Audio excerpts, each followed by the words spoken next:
திமுக கூட்டணியில் இடம்பெற்றுள்ள புதிய தமிழகம் கட்சியின் தலைவர் டாக்டர் கிருஷ்ணசாமி திமுக தலைவர் கருணாநிதியை கோபாலபுரம் இல்லத்தில் சந்தித்து பேசினார்.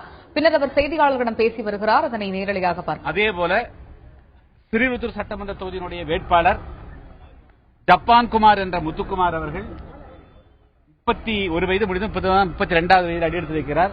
பிடெக் முடித்து ஜப்பானில் MBA பட்டம் பெற்று 5 லட்சம் ரூபாய் சம்பளம் பெற்றுக் கொண்டு அதை உதறி தள்ளிவிட்டு இன்று புதிய தமிழகம் கட்சியினுடைய வேட்பாளராக நிறுத்தப்பட்டிருக்கிறார்.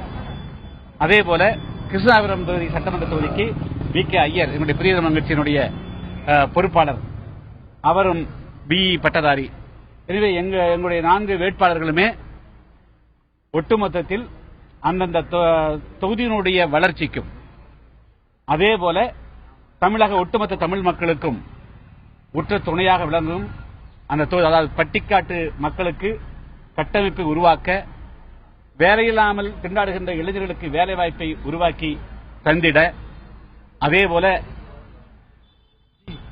அவர்கள் தேடாமல் சட்டமன்ற உறுப்பினர்களை மக்களை தேடிச் சென்று அவருடைய பிரச்சனைகளுக்கு தீர்வு காணக்கூடிய வகையில் பொதுநலத்தோடு செயல்படக்கூடிய இந்த 4 வேட்பாளர்களுக்கும் நிச்சயமாக தமிழக மக்கள் பேராதரவு வெற்றி பெற வைக்க வேண்டும் என்று கேட்டுக் கொள்கிறேன். மொத்தத்தில் இந்த 2016 சட்டமன்ற தேர்தலில் திராவிட முன்னேற்ற கழகம் தன்னுடைய கூட்டணி மகத்தான வெற்றியை பெறும். டாக்டர் கலைஞர் அவர்கள் 6வது முறையாக முதலமைச்சராக அந்த அரியணையிலே வெற்றிருப்பார்.